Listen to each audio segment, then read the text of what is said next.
ब्रह्मानंद परम सुखदम केवलम ज्ञानमूर्तिं द्वन्द्वातीतं गगनसदृशं तत्त्वमस्यादिलक्ष्यम्।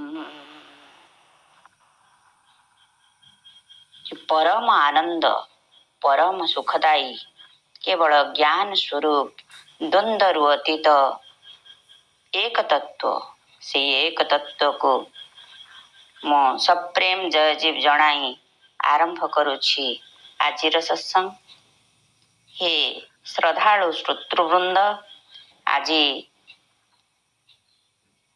मो सत्संगटी योग दिवस उपलक्षे उत्सर्गीकृत करुछि। आमर भारत सरकार जून 21 योग दिवस रूपे घोषणा करिसंती। तो ए योग दिवस उपलक्षे मु किछि कहिबा पई चाहे। सद्गुरुदेव आदिश्वर जोगेश्वर शिव कुमार शास्त्री जी महाराज जने आदि जोगी थिले। ये भारत वर्ष को देवभूमि बोली कहा जाए। भारत वर्ष रे अनेक जोगी ऋषि मुनि तांकर अलौकिक ज्ञान रो प्रतिभा को सारा विश्व रे प्रदर्शित करिसंती। आ सारा विश्व ये भारत वर्ष को एक आध्यात्मिक ज्ञान रे पूर्ण देश बोली मानि सारिसंती। योग आ ज्ञान ये परस्पर परिपूरक। आमे जदि योग करिबा तेबे हमर ज्ञान प्रथमे आहरण करने को पड़िबो। पूर्वर मुनि ऋषि माने ग्रंथ गुड़िक बहुत सुंदर भाव रे योग विज्ञान को आम पाखरे आमर उत्तरोत्तर किभली उन्नति हब आत्मविद्या ब्रह्म विद्या को से लिखि दे छाड़ी दे जाइछंती। महर्षि पतंजलि ए योग दर्शन को चारिटी भागरे विभक्त करिसंती। समाधिपाद, साधनपाद, कैवल्यपाद एवं विभूतिपाद। एबे योग दर्शन गुड़िक संपूर्ण संस्कृत श्लोक गुड़िक रे आच्छादित। आज आमे प्रकृत रे योग कौन, आजिका समाज रे योगर कौन प्रचलन विधि होछि ताको टिके आलोचना करिबा। आमे देखुछे योग बोली कही मोटा मोटा पुस्तक सबू बजार रु क्रय करी लोक माने से पुस्तक पढ़ी योग साधन करुछंती। बहुत योगी माने आसी ओपन फील्ड अर्थात ग्राउंड रे योग प्रदर्शन करुछंती। आउ टेलीविजन रु मध्य देखी लोक माने योग शिखुछंती। योग अर्थ कौन, आउ आमे कौन करुछंती यहा को निजे तर्जमा करी योग को स्वतंत्र विचार रे ग्रहण करने आवश्यक। देखा देखी साधे योग चीजे काया बढ़े रोग। योग एक दुर्लभ विद्या, गुप्त विद्या। आमर मुनि ऋषिंकर परंपरा अनुसारे आमर गुरु माने शिष्य माननको गुप्त भाव रे साधन विद्या देखाई थांती। आउ भागवत मध्य कहंती ए योग नकरी प्रकाश करिले धर्म हुए नाश। योग शास्त्र संस्कृत रे लेखा जोगु से अर्थ गुड़िक जदि किहि जणे साधारण लोक पढ़िब से बुझी पारिबनी। तब अर्थ को अल्पज्ञ लोक अर्थ को अनर्थ करी बुझिबे। तथा योग को विभिन्न रकमर कठिन कठिन व्यायाम देखाई ଲୋକଙ୍କ ଆଗରେ ପ୍ରଦର୍ଶନ କରୁଅଛନ୍ତି। ଶ୍ୱାସ ପ୍ରଶ୍ୱାସର ଗତିକୁ ରୋଧ କରି ସାଧକ ସାଧନ ଦେଖାଉଛନ୍ତି। ଏଭଳି କଲେ ଲାଭ ତ କିଛି ହେବ ନାହିଁ, ବରଂ ଯେଉଁମାନେ ସାଧକ ସାଧନ କରିବେ ସେମାନଙ୍କର ବହୁତ ସାଂଘାତିକ ରୋଗ ଉତ୍ପନ୍ନ ହେବ। ହେଉଛି ମଧ୍ୟ, ଆମେ ଜାଣିପାରୁନେ ଯେ କାହିଁକି ହେଉଛି। ଯୋଗ ବିଜ୍ଞାନ ତଥା ପରମ୍ପରା ସନାତନ ବିଦ୍ୟା କ୍ରମାନୁସାରେ ଏହି ସନାତନ ଜ୍ଞାନ ଆମର ଯୁବପିଢ଼ିଙ୍କ ପାଖରେ ପହଞ୍ଚାଇବା ପାଇଁ ସମସ୍ତ ଗୁରୁ ଚେଷ୍ଟିତ। ଆଜିର ବିଜ୍ଞାନ ଯୁଗରେ ସମସ୍ତେ ଅଧିକରୁ ଅଧିକ ବିଦ୍ୟା ପାଠ କରି ସେମାନେ ପାଣ୍ଡିତ୍ୟ ଅର୍ଜନ କରୁଛନ୍ତି।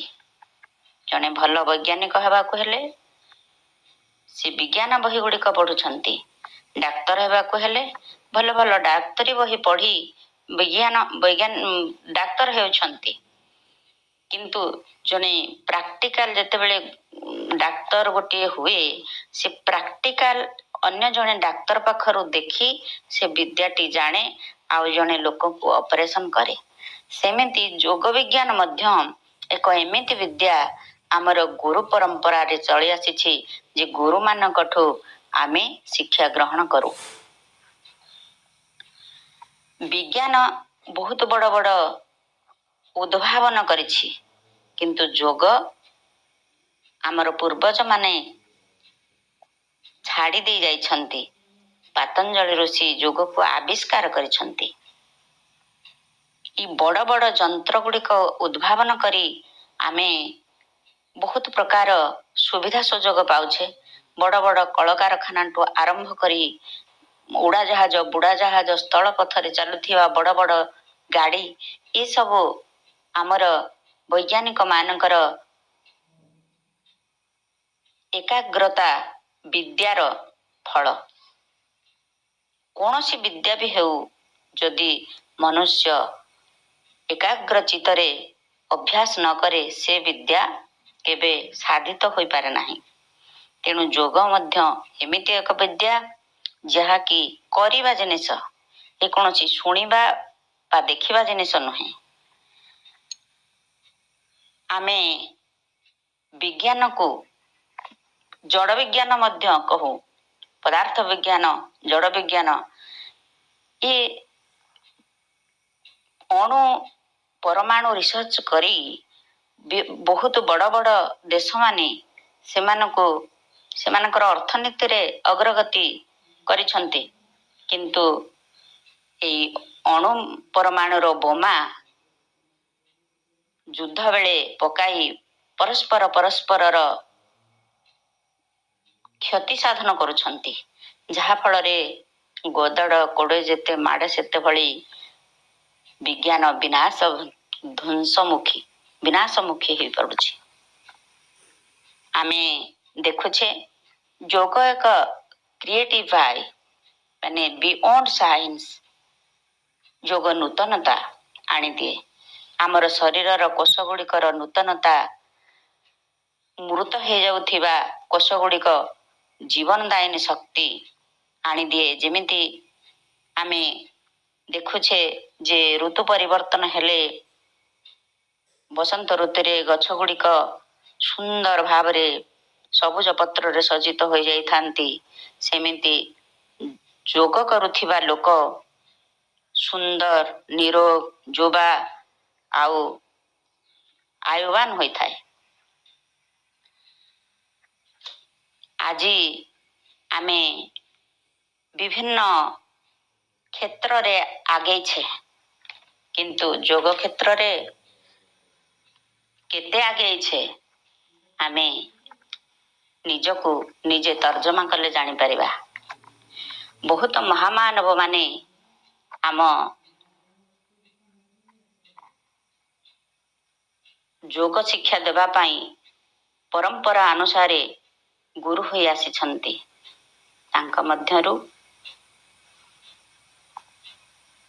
ଶିବକୁମାର ଶାସ୍ତ୍ରୀଜୀ ମହାରାଜ ଅନ୍ୟତମ। ଶିବ କୁମାର ଶାସ୍ତ୍ରୀଜୀ ମହାରାଜ ଆଦିଶ୍ୱର ଯୋଗେଶ୍ୱର ଥିଲେ। ତାଙ୍କୁ 7 ବର୍ଷରୁ ଖେଚରୀ ମୁଦ୍ରା ତାଙ୍କର ହୋଇଯାଉଥିଲା। ସେ ଲଗାଇ ପାରୁଥିଲେ ଖେଚରୀ ମୁଦ୍ରା। 12 ବର୍ଷରେ ବେଦାନ୍ତ ସିଦ୍ଧାନ୍ତ ରଚନା କରିଥିଲେ। ଷଡ଼ଦର୍ଶନ ଶାସ୍ତ୍ରଜ୍ଞ ପଣ୍ଡିତ ଥିଲେ। 52 ବର୍ଷ ଯୋଗାଭ୍ୟାସ ପରେ ସେ ଯୋଗ ପୁସ୍ତକ ଗୁଡ଼ିକ ଅନୁବାଦ କରିବାକୁ ଲାଗିଲେ। ଆଉ ଅତି ନିର୍ଭୁଲ ଭାବରେ ଏହି ବ୍ୟାକରଣ ଗୁଡ଼ିକ ର ସୂତ୍ର ମନ୍ତ୍ର ସବୁ ପ୍ରକାଶ କରିଛନ୍ତି। ବେଦ ବେଦାନ୍ତ ର ବ୍ୟାକରଣ ସବୁ ଆମକୁ ସେ ଦେଇଛନ୍ତି। ଉପନିଷଦ ଯୋଗ କଲେ କଣ ହୁଏ ନା ଲଘୁତ୍ୱମ୍ ଆରୋଗ୍ୟମ୍ ମଳଲୁପତ୍ୱମ୍ ବର୍ଣ୍ଣ ପ୍ରସାଦମ୍ ସ୍ୱର ସୌଷ୍ଠବଂ ଚ ଗନ୍ଧ ଶୁଭମ୍ ମୂତ୍ର ପରିଶମ୍ ମଳପମ୍ ଯୋଗ ପ୍ରବୃତ୍ତି ପ୍ରଥମା ବଦନ୍ତି। ଶ୍ରୋତାଶ୍ରୋତ ଉପନିଷଦର ଇଏ 2ୟ ଅଧ୍ୟାୟର 12 ନମ୍ବର ସୂତ୍ର। 13 ନମ୍ବର ସୂତ୍ରଟି ହେଉଛି ପୃଥକ୍ ते जो निखिले समुत्थिते पंचात्मके जोगगुण प्रवृत्ते न तस्य रोग न जरा न मृत्यु प्राप्तस्य जोगाग्निमय शरीर। ଯୋଗାରମ୍ଭ କଲେ ଶରୀର ହାଲୁକା ହୁଏ, ଫୁର୍ତ୍ତି ହୁଏ, ନିରୋଗ ହୁଏ, ସୁନ୍ଦର ହୁଏ। ଯୋଗୀର ସୁର ମଧୁର ହୁଏ। ଯୋଗୀ ଶରୀରରୁ ସୁଗନ୍ଧ ବାହାରେ। ଯୋଗାଭ୍ୟାସ କଲେ ଆମର ଯେଉଁ ଶରୀରର ପଞ୍ଚତତ୍ଵ ଅଛି, ମାଟି, ଜଳ, ଅଗ୍ନି, ବାୟୁ, ଆକାଶ, ଏ ସବୁ ବିଶେଷ ଭାବରେ ଶୁଦ୍ଧ ହୋଇଯାଏ। ଯେମିତି ସୁବର୍ଣ୍ଣକୁ ଶୁଦ୍ଧ ସୁବର୍ଣ୍ଣ କରିବାକୁ ହେଲେ ତାର ଖାଦକୁ ଅଗ୍ନିରେ ଜଳାଯାଏ, ସେମିତି ଯୋଗୀ ଯୋଗାଗ୍ନିରେ ସମସ୍ତ ରୋଗ ବାର୍ଦ୍ଧକ୍ୟ ଏବଂ ମୃତ୍ୟୁକୁ ପୋଡ଼ି ଜାଳିଦିଏ ଏବଂ ନିଜକୁ ଜୀବନ୍ମୁକ୍ତ କରାଇ ନିଜକୁ ଅମରତ୍ୱ ଲାଭ କରାଏ। ତେବେ ଆମେ ଏଇ ସଂସାରରେ ଯେଉଁ ଚଳୁଛେ, ସଂସାରରେ ଯୋଗର ଯେଉଁ ଦରକାର ରହିଛି, ସେ ଆମର ପରମ୍ପରାରେ ଯୋଗ ଦର୍ଶନ ଶାସ୍ତ୍ରରେ ବର୍ଣ୍ଣନା ହୋଇଛି। ଯୋଗ ଏକ ଦୁର୍ଲଭ ବିଦ୍ୟା ବୋଲି ଆମେ ଆମର ଯୋଗୀମାନେ ଆଗରୁ କହି ଆସିଛନ୍ତି। ଏଇ ଦୁର୍ଲଭ ବିଦ୍ୟାକୁ ଆମେ ଅତି ସ୍ଥିର ଭାବରେ ସାଧନ କରି, ସତ୍ସଙ୍ଗ କରି, ସ୍ୱାଧ୍ୟାୟ କରି ନିଜକୁ ସ୍ଥିର କରିପାରିବା। ଯୋଗ ଜୀବନ୍ମୁକ୍ତିର ମାର୍ଗ ଦେଖାଏ। ଆଉ ଯୋଗର ଅର୍ଥ ସଂସ୍କୃତରେ ଆମେ ସଦ୍ଗୁରୁଙ୍କ ନିର୍ଯାସରୁ ଜାଣୁଛେ। ଯୁଜ ସମାଧୁ ଧାତୁରୁ ଯୋଗ ଶବ୍ଦ ଆସିଛି। କିନ୍ତୁ ସାଧାରଣ ଲୋକ ଜାଣୁଛନ୍ତି ଯୋଗ ଅର୍ଥ ସଂଯୋଗ କରିବା ବା ଯୋଡ଼ିବା। ଯେତେବେଳେ ଯୋଗୀ ଯୋଗ କରେ, ସଂସାର ବିଷୟରୁ ମନ ବିରତି କରି ସେ ତାର କେନ୍ଦ୍ରରେ ଅବସ୍ଥାନ କରେ, ଅର୍ଥ ଅନ୍ତର୍ଜଗତକୁ ଫେରି ଆସେ। ଦୃଶ୍ୟ, ରସ, ଗନ୍ଧ, ଶବ୍ଦ, ସ୍ପର୍ଶ 5 ଇନ୍ଦ୍ରିୟର ଲାଳସା ଚରିତାର୍ଥ କରିବା ଲାଗି ଆମେ ସଂସାରରେ ସବୁବେଳେ ଏ ମନର ବୃତ୍ତି ପଛରେ ଧାଇଁଛନ୍ତି। ସେଇ ବୃତ୍ତିକୁ ନିବୃତ୍ତ କରିବା ପାଇଁ, ମନକୁ ଆୟତ କରିବା ପାଇଁ ଯୋଗ ଦର୍ଶନ ଶାସ୍ତ୍ରର ଦ୍ୱିତୀୟ ସୂତ୍ର ହେଉଛି ଯୋଗଶ୍ଚ ଚିତ ବୃତ୍ତି ନିରୋଧ। ଅନ୍ତର୍ଜଗତରେ ମନ ସ୍ଥିର ହୋଇଯିବ। ଯୋଗର ତୃତୀୟ ସୂତ୍ର ହେଉଛି ତଦାଦ୍ରଷ୍ଟୁ ସ୍ୱସ୍ୱରୂପ ଅବସ୍ଥାନ। ସ୍ୱରୂପ ଅବସ୍ଥାନ କାହିଁକି ଲେଖିଲେ? ଯଦି ଆଜିକା ଦିନରେ ଆମେ ଦେଖୁଛେ, ସବୁ ଲୋକ କହୁଛନ୍ତି ରାମକୁ ଧ୍ୟାନ କର, କୃଷ୍ଣକୁ ଧ୍ୟାନ କର, ଶିବଙ୍କୁ ଧ୍ୟାନ କର, ଏକାଗ୍ରତା ଆସିବ। ଏଠି ଯୋଗ ଦର୍ଶନ ଶାସ୍ତ୍ରରେ ପାତଞ୍ଜଳି ମହର୍ଷି ସ୍ୱରୂପ ଅବସ୍ଥାନମ କେମିତି ଲେଖିଛନ୍ତି? ସେ ତ ଲେଖିଥାନ୍ତେ କୃଷ୍ଣ ଅବସ୍ଥାନମ, ପରମେଶ୍ୱର ଅବସ୍ଥାନମ, ଏମିତି କିଛି ବି ସେ ଲେଖି ନାହାନ୍ତି।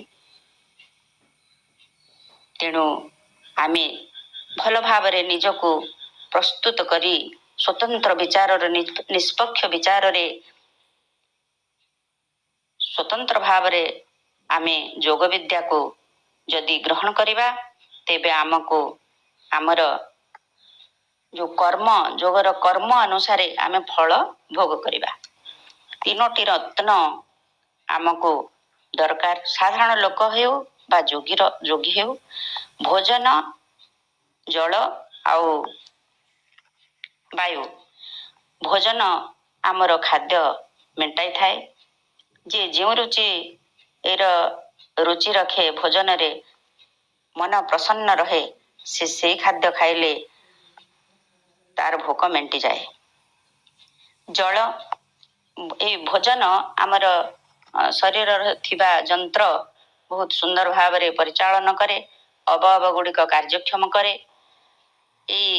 ତାପରେ ଜଳ ଆମର ଯେଉଁ ବୈଦ୍ୟୁତିକ କରେଣ୍ଟ ଉତ୍ପାଦନ ହୁଏ, ଶକ୍ତି ଉତ୍ପାଦନ ହୁଏ, ଆମକୁ କାର୍ଯ୍ୟକାରିଣୀ ଶକ୍ତି ଆମର ସେଥିରେ ଯନ୍ତ୍ର ଗୁଡ଼ିକ ଉତ୍ତାପ ଦିଏ। ଏହି ଉତ୍ତାପକୁ ବାଲାନ୍ସ କରିବା ପାଇଁ ଜଳ ଦରକାର। ତୃତୀୟଟି ହେଉଛି ବାୟୁ, ଯାହାକି ଆମେ ପ୍ରାଣ ଶକ୍ତି କହୁ। ବାୟୁ କେବଳ ବାୟୁ ନୁହେଁ, ଯଦି ବାୟୁ ହୋଇଥାନ୍ତା କେବଳ ଅକ୍ସିଜେନ ଦେଲେ ଲୋକ ବଞ୍ଚି ଯାଉଥାନ୍ତେ, ମୃତ୍ୟୁ ପରେ ଅକ୍ସିଜେନ ଦେଲେ କେହି ବଞ୍ଚେ ନାହିଁ। ତେଣୁ ଏ ହେଉଛି ଆଦ୍ୟା ଶକ୍ତି ବା ପ୍ରାଣ ଶକ୍ତି, ଅତି ଦୁର୍ଲଭ ଶକ୍ତି। ଆମେ ପ୍ରତି ସେକେଣ୍ଡରେ 17ରୁ 18 ଥର ଶ୍ୱାସକ୍ରିୟା କରନ୍ତି। ଯୋଗ ସମୟରେ ଆମେ ଅତି ଶୁଦ୍ଧ ପ୍ରାଣାୟାମ କଲେ, ଧୀରେ ଧୀରେ ପ୍ରାଣ ସହିତ ମନ ଯୋଡ଼ିଲେ ଶ୍ୱାସ କ୍ରିୟା ଅତି ସାବଲୀଳ ଭାବରେ କମି କମି ଆସେ। ଏଠି କୌଣସି ନାକ ଚିପିବାକୁ ପଡ଼େ ନାହିଁ କି ଭୀଷଣ ପ୍ରାଣାୟାମ କିଛି ଆବଶ୍ୟକତା ନାହିଁ। ତେଣୁ ଏଇ ଯୋଗ ଦିବସରେ ଆମେ ଏ ଗୁପ୍ତ ବିଦ୍ୟା ଯୋଗ ବିଦ୍ୟାକୁ କିଭଳି ଭାବରେ ଲୋକଙ୍କ ମଙ୍ଗଳ କାର୍ଯ୍ୟରେ ଲଗାଇବା, ଜୀବ ମଙ୍ଗଳ କରିବା, ବିଶ୍ୱ ମଙ୍ଗଳ କରିବା, ଆମର ପୂର୍ବଜ ମାନେ ମୁନି ଋଷି ମାନେ ଏହା ମଧ୍ୟ କରି ଆସିଥିଲେ। ସେଇ ଉପଲକ୍ଷେ ଆଜି ଏଇ ଯୋଗ ଦିବସ। ଏତିକି କହି ମୁଁ ଆଜିର ସତ୍ସଙ୍ଗଟି ବିରାମ ଦେବାକୁ ଚାହୁଁଛି। ନିଜେ ନିଜର ସ୍ୱତନ୍ତ୍ର ବୁଦ୍ଧିରେ ଏଇ ଯୋଗ ବିଦ୍ୟାକୁ ଗ୍ରହଣ କରନ୍ତୁ, ଆଉ ନିଜକୁ ସୁସ୍ଥ, ସୁନ୍ଦର, ସ୍ୱତନ୍ତ୍ର, ଆନନ୍ଦରେ ରଖି କାଳାତିପାତ କରନ୍ତୁ। ସପ୍ରେମ ଜୟ ଜୀବ, ଜୟ ଜୀବ, ଜୟ ଜୀବ।